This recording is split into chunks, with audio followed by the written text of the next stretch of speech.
Dokter ini kaget banget ngelihat mayat tapi bener-bener cantik dan kayak masih hidup. Bahkan mayatnya itu nggak ada sama sekali luka-luka di badannya. Nah pas dia lagi ngecek mayatnya tiba-tiba dia mendapatkan SMS. SMS-nya dari nomor yang nggak dikenal bilang, kamu suka nggak dress kuning aku? Di situ dia langsung berasa kalau mayatnya itu bangun. Tapi pas dia nengok lagi ternyata mayatnya nggak bangun. Dan pas dia balik dia kaget kok mayatnya ditutup semua ya. Pas dia buka ternyata mayatnya hilang. Ternyata wanita itu adalah wanita dress kuning, yang mana dia itu bukanlah mayat beneran, dia itu cuma hantu cantik aja. Akhirnya nyawa dokternya juga dihabisi karena dia selalu mengincar orang-orang yang cantik. Cewek ini selalu foto-foto orang, terus dia bakal potong di bagian palanya aja, terus dia kumpulin di laci. Jadi cewek ini memang hobinya foto-foto, tapi dia itu fotonya yang aneh-aneh. Dia suka motong-motong di bagian kepala-kepala orang gitu guys. Sampai tiba-tiba pas dia lagi mau mencetak fotonya, dia mendapat cetakan foto yang gak pernah dia foto sama sekali. Semenjak ada foto tersebut, dia itu benar-benar digangguin sama makhluk yang ada di dalam foto tersebut, yaitu bayangan cowok hitam. Bahkan akhirnya cewek ini menusuk dirinya sendiri dan dibuat meninggal saat melihat foto tersebut. Ternyata foto tersebut adalah foto kutukan bagi orang yang suka potong-potongin foto orang secara tidak sopan kayak cewek tadi. Ibu ini hamil tapi dia nggak kasih dokter meriksa apa yang ada di perutnya. Tapi dokternya bingung banget dan tetap periksa dong. Ternyata di dalam perutnya itu ada monster. Makanya ibu ini nggak kasih dokter ngeliat perutnya dia karena perutnya itu mengandung monster. Ternyata monsternya juga menghabisi semua orang yang ada di rumah sakit. Dan bahkan dokternya itu juga udah mati. Dan ternyata monsternya itu juga ingin menghabisi ibunya karena tujuan dari monsternya adalah menghabisi nyawa manusia. Tapi ibunya pura-pura mati doang dan langsung menyuntik monster tersebut. Ternyata dia itu ke dokter ini bukan untuk melahirkan, tapi untuk menghabisi nyawa dari bayinya yang monster. Bocil ini dibikin membeku kayak es krim karena sering banget gak bayar emas-emas tukang es krim. Jadi awalnya ada bocil yang pingin banget sama es krim, tapi mamanya gak pernah mau beliin sama sekali. Padahal dia udah ngiler banget, semua tontonan dia itu tentang es krim. Tiba-tiba di depan rumahnya ada tukang es krim dong. Pas banget dan bahkan dia langsung ngambil es krimnya. Tapi bocil ini gak mau bayar sama sekali. Tukangnya udah bilang kamu harus bayar. Tapi bocilnya bilang dia gak punya uang. Akhirnya tukangnya langsung memencet dada dari bocil ini dan membuat bocil ini benar-benar membeku. Ternyata tukang es krimnya itu benar-benar serem banget. Siapapun bocil yang tidak membayar es krim ini akan dia buat menjadi es lagi dan dibagikan ke bocil-bocil lain. Karena cewek ini tidur terus akhirnya membuat bocil meninggal. Jadi kisah ya cewek ini tuh kalau kerja malam banget, jadinya dia itu ngantuk banget. Nah tiba-tiba pas dia lagi tidur ada orang yang ketok-ketok depan rumahnya dia, ternyata suara anak kecil. Anak kecilnya minta dia bukain pintu, bahkan anak kecilnya itu bilang mama tolong bukain pintu. Tapi dia itu nggak bukain pintu sama sekali sampai tiba-tiba ada polisi datang ke rumah dia. Polisi itu bilang, kamu tahu nggak kalau ada sesuatu di depan pintu kamu? Pas dia buka, ternyata sesuatu itu ada darah di depan pintunya. Di situ dia kaget banget. Ternyata ada bocil yang baru aja kecelakaan dan minta tolong di depan rumahnya dia tadi. Anak kecilnya itu nyasar, tadinya dia itu mau datang ke rumahnya manggil ibunya. Tapi manggilnya akhirnya ke rumah dia dan karena dia udah terlalu ngantuk dan dia tidur terus, dia akhirnya nggak bukain pintu untuk anak kecil itu. Padahal harusnya dia bisa menyelamatkan anak itu.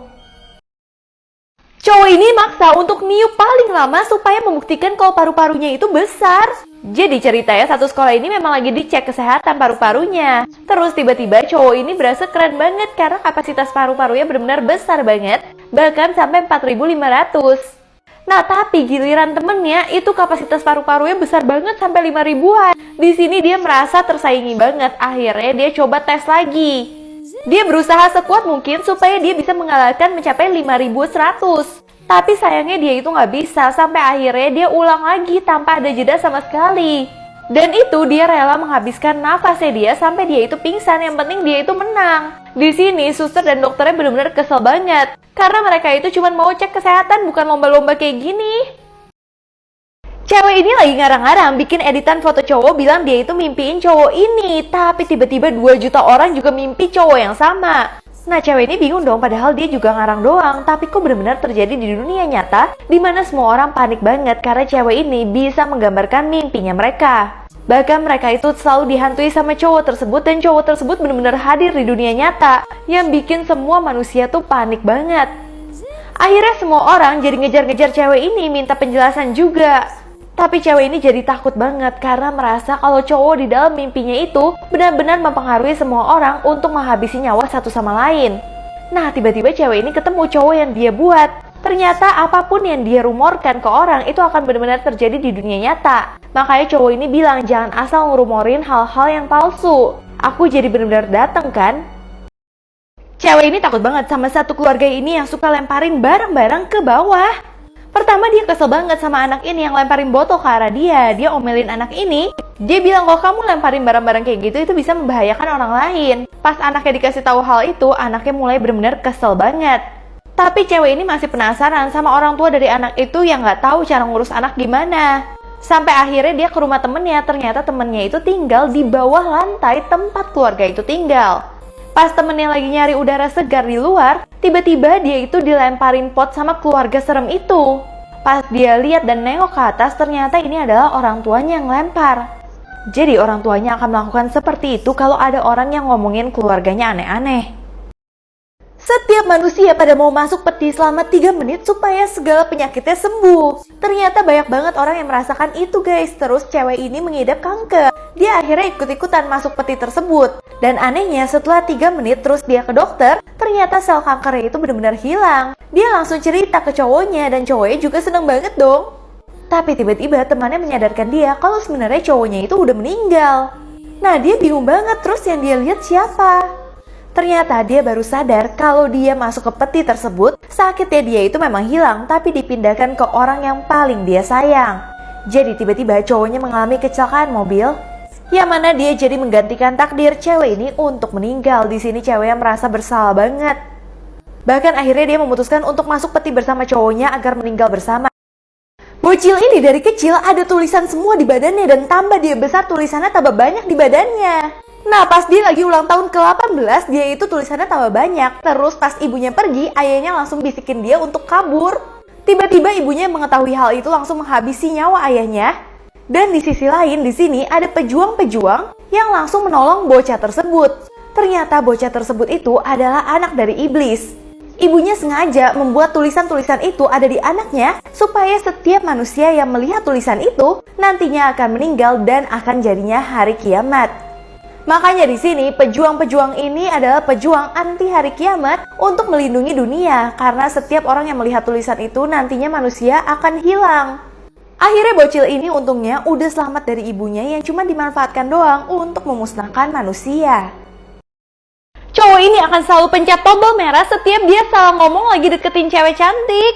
Jadi pertama-tama cowok ini akan selalu deketin cewek cantik. Terus tiba-tiba cewek cantiknya ngeliat kok kamu punya mesin waktu. Akhirnya cowoknya langsung pencet tombol merahnya untuk mengulang waktunya. Dia langsung tutup pintu ada tulisan mesin waktunya supaya ceweknya nggak tahu kalau dia itu punya mesin waktu. Terus dia ngobrol sama ceweknya, tapi ceweknya kayaknya nggak suka sama dia. Akhirnya dia pencet terus mesin waktunya supaya dia bisa ngomong yang bener yang membuat ceweknya tuh suka sama dia.